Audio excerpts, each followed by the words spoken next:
दोस्तों, हम लोग इस वीडियो में जानेंगे कि राम भगवान केवल माता सीता से ही प्रेम नहीं किए थे। चलिए जानते हैं कि और किससे प्रेम किए थे भगवान श्री राम। दोस्तों, जब सेतु बंधन चालू हो जाता है और सेतु सभी वानर भालू पत्थर ढूंढ ढूंढ के लाते हैं, बड़े बड़े चट्टान पर्वत और इत्यादि समुद्र में डालते जाते हैं, नल नील उनको जमाते जाते हैं। इस प्रकार से पुल निर्माण हो रहा था। वैसे तो सारा जगत राम से है और राम ही सारा जगत हैं। इसलिए दोस्तों, राम के बारे में परमात्मा कहा गया है, ईश्वर भगवान कहा गया है राम को। जब तक हमारे शरीर के अंदर चेतना मौजूद है, हमारा शरीर जीवित है, तब तक यह कह सकते हैं कि संसार में यह भिन्न है, यह हमारे समान है, ये है, यह वो है। परंतु जब यह चेतना खत्म हो जाती है, हमारा शरीर मृत हो जाता है, तब संसार में कुछ भी नहीं रह जाता। यानी ना हम कुछ देख सकते, ना कुछ महसूस कर सकते, ना कुछ कार्य कर सकते हैं।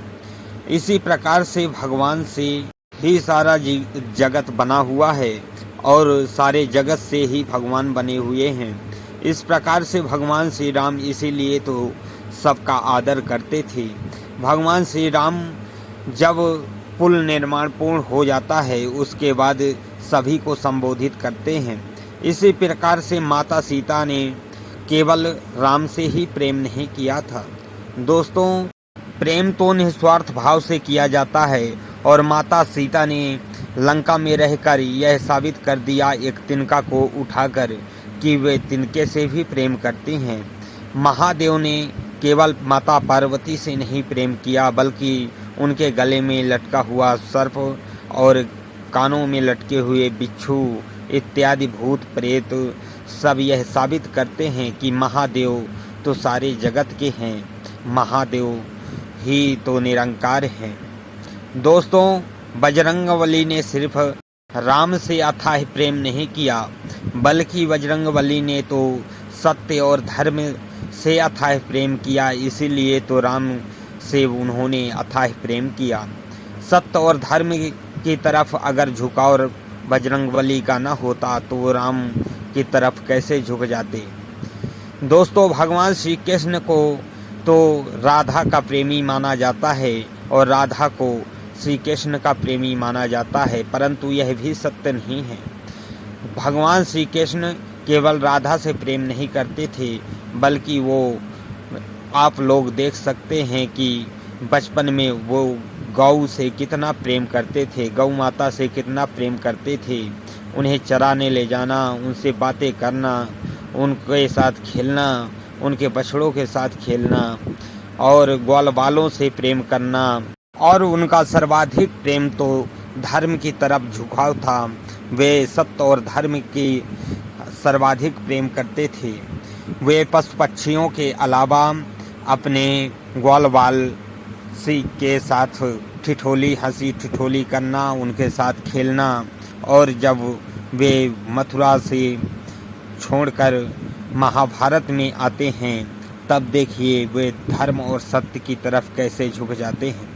दोस्तों, इसी प्रकार से भगवान श्री राम ने लंका तक सेतु निर्माण हो जाने के बाद जब वानर भालुओं को संबोधित करते हैं, उसी समय एक गिलहरी को भी संबोधित करते हैं।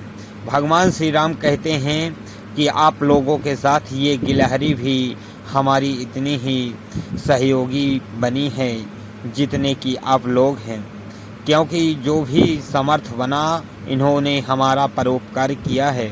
और इस प्रकार से भगवान श्री राम गिलहरी को संबोधित करते हुए उसके पीठ पर हाथ फेर देते हैं और जब हाथ फेरते हैं तो दो धारियां बन जाती हैं, जो कि आज भी गिलहरी के पीठ पर दो धारियां बनी हुई हैं।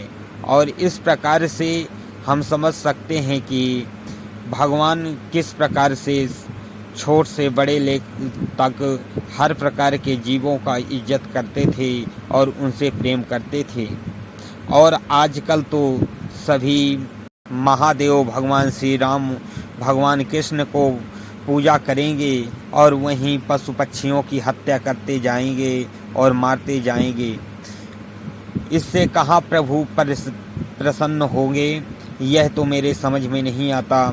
वह कैसे प्रसन्न होंगे, क्योंकि अगर एक माता के दो पुत्र हों और एक पुत्र शक्तिशाली हो तो दूसरे पुत्र को दमन करे, उसकी हत्या करे, तो माता कैसे प्रसन्न हो सकती है। इसी प्रकार से भगवान कैसे प्रसन्न हो सकते हैं जब हम किसी जीव का दमन करते हैं, किसी जीव की हत्या करते हैं।